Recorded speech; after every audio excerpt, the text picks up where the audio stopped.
You know that movie, that video I did a few weeks ago? Yeah, Life. Aliens. They're dicks. They're always going to be dicks when they're, the spider things that attach to your face or any form of alien. E.T. was the exception, I think. The real exception, man. Aliens are just dicks. Just plain dicks. This is my review of Alien Covenant here on Midnight's premiere. Shut up and sit down.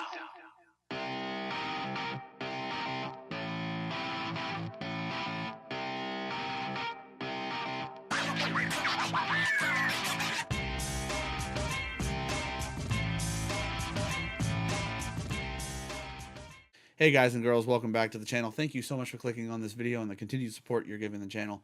I love you guys so much. Like I said in my intro, this is my review of Alien Covenant, and I have to say, why did we need this? We really didn't. To be completely fair, it was awfully boring, and it was just Michael Fassbender, though, that he was a real good addition to this. The whole Walter David thing, the robotic AI, he was a really good addition. His acting was on point. So let's really break it down here. We always do. So if you've seen the trailer, basically seen the basic synopsis, but you really haven't, and there's a lot of spoilers in here, but I will put that up, a little spoiler banner here, because I might be going into spoiler territory with a little bit of the description. So really, Alien Covenant is the sequel 10 years later from Prometheus, which was the pseudo kind of prequel to the whole Alien franchise. You know, the one that Ridley Scott says was not the prequel, and then was not. Yeah, it kind of was, especially with that weird kind of xenomorph thing at the end. Really weird jaw thing. Craziness. So this happens 10 years after the Prometheus movie, and there was only two survivors of that whole, shebang. When Charlize Theron was trying to run and didn't go to the side when the big spaceship was trying to crush her. I don't know why she didn't do that. Come on, you're gonna be the atomic blonde, man. You gotta be smarter than that. So 10 years later, we have a desolate world, and there's a call for help, and the Covenant, which is a colonization ship that's carrying like 31,000 colonists, embryos that can restart the human race, and like eight married couples to in the crew of the Covenant. That's what the ship is named, the Covenant. And I've noticed that most of the Alien movies that come out are either named after the ship or after what's going to happen. Well, of course, it's named after what's going to happen, but it's named after the ship, which is really weird to me. And the crew of the Covenant is like eight married couples, and they find a distress signal in the form of John Denver. Yes, in the middle of deep space, someone is singing John Denver, "Carry Me Home," which is really odd. Really odd. They land, they find wheat, human vegetation, but there's something really wrong there. There's no birds, there's no insects, there's no biological life whatsoever, which is really weird. The investigation starts, and ta-da, bloodshed, screaming. Oh my god, it's coming out of my chest. Help me. Yes, that happened. So really, in my opinion, I really have to say this was a kind of a boring movie. The buildup was a little bit too hyped for me.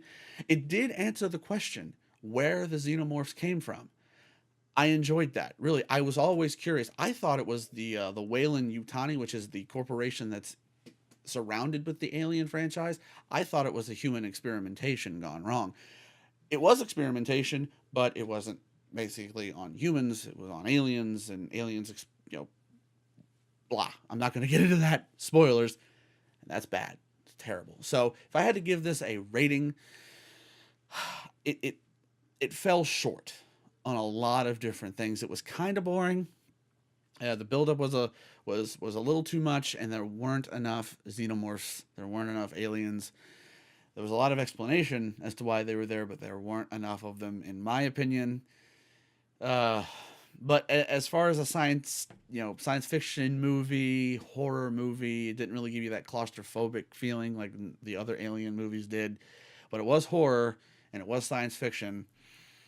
Uh, I'm gonna give it a half moon across the board because it did hold to its genre, but it wasn't entertaining. I didn't find it entertaining. Did I waste my money? No, not really. I went to a late night showing and I went to a regular format. So if you're going to see it in theaters, I recommend matinee. Uh, I recommend red boxing it or even owning it because if you're an Alien fan and you really want the whole series, then you're going to want this to complete your collection. And it's tantamount for you to complete the collection. I know I'm a collector. I need the whole collection. So Half Moon across the board. It did what it's supposed to do via genre. It wasn't entertaining though, so watch out for that if you guys are going to go see it in theaters. And that about wraps it up for this review. If you guys liked what you saw, click the little like button right down below. And if you want to keep up with all the latest news and videos here on Midnight's Premiere from me, Mr. Midnight, click the subscribe button for more. And of course, all of my links to social media, which include Twitter, Instagram, and Facebook, will be in the description section right down below. My name is Mr. Midnight. This has been Midnight's Premiere. Thanks for watching, guys. And sit down.